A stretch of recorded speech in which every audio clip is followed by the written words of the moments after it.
योगी योगी 3 दिन से आगे बनारस में है ना। हाँ, वो देव दीपावली यहीं पे मना रहे हैं। बिहार में खुना हो कल ये सब दोनों घंटे मनाओ। देव दीपावली यहाँ मना रहे हैं। हमारा समाज को लगातार इस तरह की पीड़ा को, मैं थोड़ा सा दीदी को भी बता रहा हूँ, आप लोगों से भी बात कर रहा हूँ कि हमारा समाज थोड़ा सा इस तरह की तकलीफ में लगातार मतलब अगर देश आजाद की बात करिए, आजादी से लेके अब तक कंटिन्यू ये तकलीफ हमारा देश झेल रहा है। आज हम जहाँ पर है, गारू भैया भी है यहाँ पे, बच्ची थोड़ा आवाज मत। यहाँ पे एक 2007-8 की बात करें तो कितना लंबा यहाँ पे संघर्ष चला है, कितना लंबा यहाँ पे संघर्ष चला है। ये सामने भट्टा दिख रहा है, ईंट भट्टा दिख रहा है। 35 साल से प्रधान थे, लगातार 35 साल से ग्राम प्रधान थे, और पूरी इस बेलवा गांव की पूरी सत्ता उनके मुट्ठी में थी। वो जो कहते थे वही होता। मैंने सिर्फ पंचायत भवन में पहली बार पढ़ने लिखने के बाद जब हमको जानकर पहली बार सिर्फ इस आवाज को उठाया था ग्राम सभा की खुली बैठक में, हमारे मुसहर नट लोगों को भी आवाज के लिए कार्रवाई में रिपोर्ट में डाला जाए, इस बात के लिए कॉलर पकड़ के और थप्पड़ मार के पंचायत भवन से बाहर निकाल दिया गया था। सिर्फ यही मांगा था, कुछ दूसरा नहीं मांगा था। ये मांगा था कि ये जो ग्राम प्रधान की कार्रवाई रिपोर्ट बन रही है, इस रिपोर्ट में हमारे मुसहर नट समाज को भी, उस समय के शायद गारू भैया वहां पे थे, वो पूरा सीन देखे थे।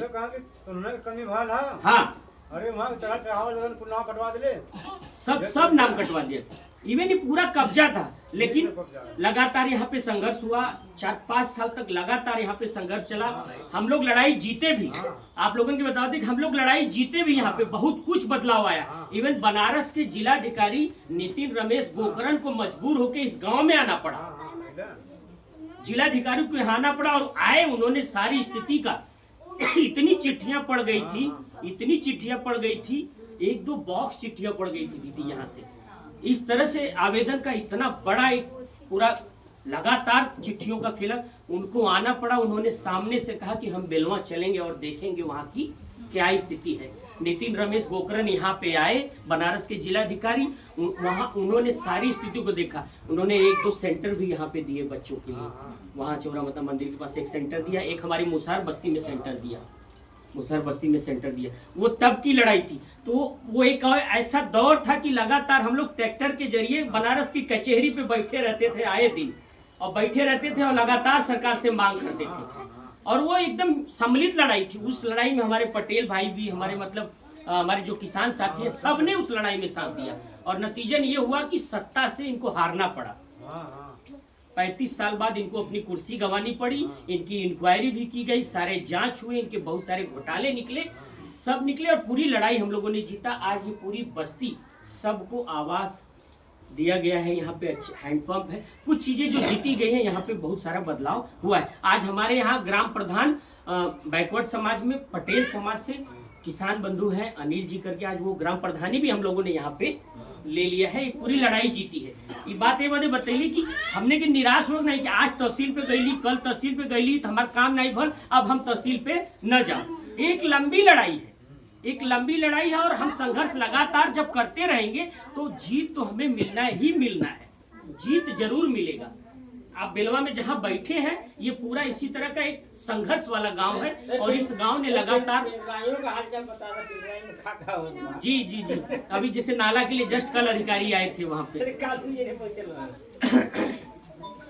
तो जब हम लगातार संघर्ष करेंगे तो हमें जीत तो हासिल होगी, और हमें हिंसा करके संघर्ष नहीं करना है। जैसे हम लोग शांति से तहसील पे जाते हैं, वहाँ तहसील दिवस लगता है, वहाँ डीएम भी रहते हैं, एसडीएम भी रहता है, बीडीओ भी रहते हैं, सारे ग्राम प्रधान भी रहते हैं। हम वहाँ पे अपनी मांग को रखते हैं, और ये लगातार हम इस टेक्निक से चल रहे हैं दीदी, लगातार इस टेक्निक, कहीं पे हमें सफलता मिल रही है, कहीं पे नहीं मिल रही है, कहीं पे सफलता मिल रही है। तो इस तरह से 15 अगर देखा जाए, और 10-12 गाँव इधर, हम 25-26 गाँव में अपने काम को धीरे धीरे फैला पाए हैं। हमारा एक ये बेलवा के संघर्ष में हमको मजबूर होकर हमारा ये घर छोड़ के भागना पड़ा था। गौरव भैया आप गवाह हैं, हमारी कनपट्टी पे हमें जान से मारने की कोशिश की गई थी इसी बेलवा पे, हम 7 बजे आ रहे थे फील्ड करके, हमें पूरा एकदम मानने को हम यहाँ से भागे हैं।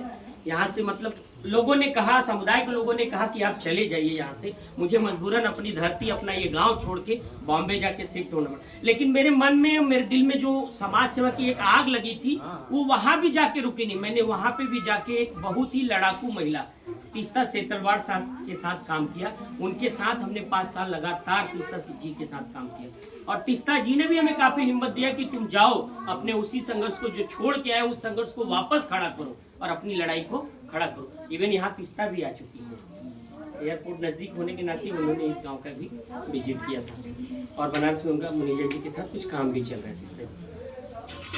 तो हम लोगों का संघर्ष वाला जीवन है। आपने 1-2 पीढ़ी देखी होगी जो बुजुर्ग हैं उसमें, तो तब भी लड़ाई लड़ रहे थे, तब भी हमें अपने अधिकार के लिए लड़ना पड़ रहा था, आज भी लड़ना पड़ रहा है।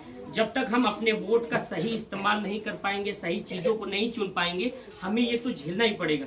सरकारें कोई भी हो, हमें किसी से उम्मीद नहीं है, क्योंकि हम ये समझ नहीं पाते कि किसी के पास भी सरकार थी, पीछे टाइम भी थी, तब भी हमारी हालत वही थी।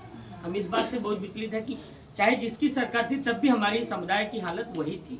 उसी हालत से लगातार गुजर रहे थे। और दूसरा कि ये जो उड़ान का छोटा सा ऑफिस है, ये हमारा ऑफिस नहीं है, ये आप सबका, जो हमारे दीदी, बहन, मम्मी, चाची, काकी बैठल हैं, उनकर सबके ऑफिस हो। आप लोगन के काम बदे ये एक सेटअप कर गलो। आप लोग मदद करते हैं, आपकी चंदा से, आपकी मेहनत से ये सेटअप किया गया है आपके सारे काम करने के लिए। यहाँ मेरा कोई पर्सनल कुछ नहीं है, ये आपका घर है, ये आपका ऑफिस है। आपके जन्म प्रमाण पत्र के लिए काम किया जाएगा, आपके आधार के लिए काम किया जाएगा, आपके आय प्रमाण पत्र के लिए, आपके पैन कार्ड के लिए, जो भी कागज पत्र से जुड़ा मामला है, कोई भी यहाँ पे आके अपने काम को करवा सकता है। एक साथी हमारे रहेंगे जो आपके काम को करके देंगे। जितना काम हम लोगों के लायक हो पाएगा हम कर देंगे, जो तहसील से होने लायक रहेगा हम वहाँ मेहनत करके भी करवाएंगे। तो ये आप बुलाने का ये मकसद था कि दीदी का भी आने का समय मिल गया था कि यहीं पे आ जाएंगे, तो हमें लगा कि हमारे इस छोटे से ऑफिस को भी नहीं देख पाए हैं, तो समुदाय अपना ऑफिस भी देख लेगा और दीदी से बातचीत भी हो जाएगी। इसलिए हमने एक समय देख के दोनों एक ही टाइम पे रख दिया कि एक बार खाली बुलाते कि ऑफिस देखना ही है तो ठीक नहीं, आज दीदी से भी बात हो जाएगी और ऑफिस भी देख लेंगे। यही है, इस लड़ाई में एक लंबी लड़ाई है, मैं भी जान रहा हूँ, आप भी जान रहे हैं। इसमें आप लोगों का साथ, आप लोगों का समर्थन जब तक हमें मिलता रहेगा तब तक हम लड़ते रहेंगे। इस लड़ाई में आपका एक कदम बढ़ेगा तो हम 4 कदम की कोशिश करेंगे बढ़ाने के लिए। बस यही बताने के लिए आप लोगों को यहाँ पे बुलाए थे। अभी परसों हम लोगों ने जो ये शनिवार को, सोमवार को तहसील लगा था, तो हमारे इसमें से बहुत महिला साथी है जो हम लोगों ने तहसील पे काफी घेराव किया था। इवन वहाँ इतनी परेशानी हो गई, वो कह रहे हैं कि तुम्हारे कितने गांव हैं, तुम पहले अपने एप्लीकेशन लेके आ जाओ। तो करीब 10-12 गांव हमारे उस दिन पहुंचे थे। सारे एप्लीकेशन को देखिए, घरौनी आवास, नाला, हैंडपंप, ये सारे आवास वहाँ पे पड़े। एसडीएम मुस्कुरा के कह रही है कि ठीक है, हम सब इंक्वायरी करवा के इस पे देखते हैं। और लगातार उनको एप्लीकेशन मिल रहा है, इन गाँव पे लगातार उनको एप्लीकेशन मिल रहा है। ठीक है, चलिए अब हम मंगला दीदी से निवेदन करेंगे कि वो हमारे समुदाय के बारे में, हमारे समाज के बारे में अपने 2 शब्द को वो कहें। और मंगला छोड़ी दीदी पूजा बतिया रही है। 1 मिनट पकड़ लीजिए। मतलब वक्त दिया, इधर आए आप बस। और आई थिंक ये आपका नया काम है यहाँ। हाँ, ये हमारे नए तो आपके जो भी मैं कहूँगी कि समुदाय के कुछ भी